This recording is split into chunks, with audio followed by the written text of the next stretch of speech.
Big TV భక్తి సమాచారం WhatsApp ఛానల్లో జాయిన్ అవ్వండి. అన్ని విశేషాలు ఎప్పటికప్పుడు తెలుసుకోండి. ప్రపంచమే ఒక వైద్యశాల అని చెప్తూ ఉంటారు. మనకు ఏదైనా అనారోగ్యం కలిగినా, ఏదైనా అసౌకర్యం కలిగినా మన చుట్టూ ఉన్న వస్తువులను చక్కగా ఉపయోగించుకుంటే ఆరోగ్యం, ఆనందం మన సొంతమవుతుంది. అటువంటి వాటిలో పచ్చకర్పూరం కూడా ఒకటి.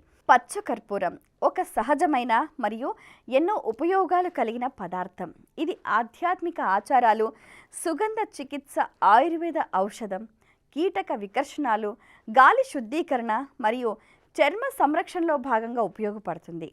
ఇది మనస్సుపై ప్రశాంత భావాన్ని చూపి జీవితాన్ని సానుకూలత మరియు ఆనందంతో నింపడానికి ఎంతగానో తోడ్పడుతుంది.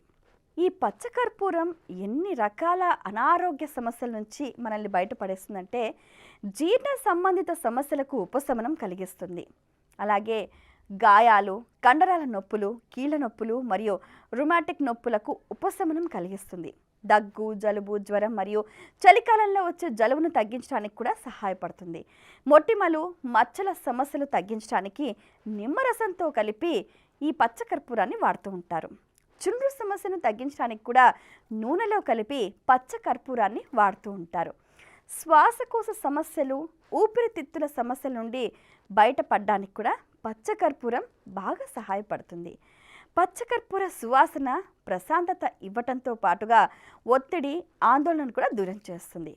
పచ్చకర్పూరాన్ని కుంకుమలో కలిపి నుదుటిన పెట్టుకుంటే సాక్షాత్తు వెంకటేశ్వర స్వామి అనుగ్రహం కలుగుతుందని ప్రతీతి. పచ్చకర్పూరం కుంకుమ పువ్వుతో కలిపి డబ్బుల పెట్టెలో పెడితే ఎక్కువ ధనలాభం కలుగుతుందని చెప్తూ ఉంటారు. వ్యాపారస్తులు ప్రతిరోజు పచ్చకర్పూరాన్ని, కుంకుమను నుదుటిన పెట్టుకుంటే ఆ రోజు ఎక్కువ వ్యాపారం జరుగుతుందని చెబుతూ ఉంటారు. పచ్చకర్పూరాన్ని తీపి పదార్థాలతో కలిపి దేవుడికి నైవేద్యంగా పెడితే ఆ ఇంట్లో శుభకార్యాలు త్వరగా జరుగుతాయట. పచ్చకర్పూరంతో హోమం చేస్తే వశీకరణ శక్తులు కూడా లభిస్తాయి. పచ్చకర్పూరాన్ని దేవాలయానికి దానం చేస్తే గౌరవ మర్యాదలు పెరుగుతాయి. పిల్లలు లేనివారు పాలకు పచ్చకర్పూరాన్ని జోడించి మంగళవారం రోజున శ్రీ సుబ్రహ్మణ్యేశ్వర స్వామికి అభిషేకం చేసి ఆ పాలను తాగుతూ ఉంటే అన్ని రకాల గర్భదోషాలు నివారణమై సంతాన ప్రాప్తి కలుగుతుందని ప్రతీతి. పచ్చకర్పూరాన్ని నిత్య దీపారాధనలో ఒక చిటికెడు ఉపయోగిస్తే కలియుగ ప్రత్యక్ష దైవం శ్రీ వెంకటేశ్వర స్వామివారి అనుగ్రహం పరిపూర్ణంగా లభిస్తుందని చెప్తూ ఉంటారు.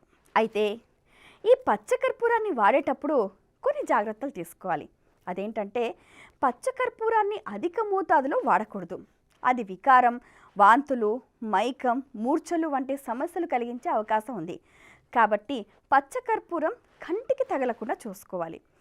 చర్మంపై కర్పూరాన్ని రుద్దకూడదు. సున్నితంగా అప్లై చేసుకోవాలి. విరిగిన లేదా గాయపడిన చర్మంపై కర్పూర ఉత్పత్తులను ఉపయోగించకూడదు. 11% కంటే ఎక్కువగా కర్పూరాన్ని మనం వాడకూడదు. ఎందుకంటే అధిక మోతాదులో కర్పూరం పీల్చడం వల్ల అపస్మారక స్థితి మరియు కొన్ని సందర్భాల్లో మరణం కూడా సంభవించే అవకాశం ఉంటుంది.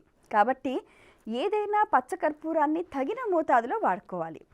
ఎన్నో గొప్ప లక్షణాలు కలిగిన ఈ పచ్చకర్పూరం రోజు కొంత మొత్తంలో తీసుకుంటే అన్ని రకాల సమస్యలు తగ్గుతాయి. రక్తపోటు అదుపులో ఉంటుంది. జీర్ణ సమస్యలు మెరుగవుతాయి.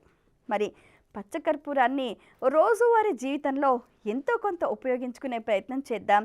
చక్కటి ఫలితాలు పొందుదాం. For more videos like this, subscribe Big TV channel.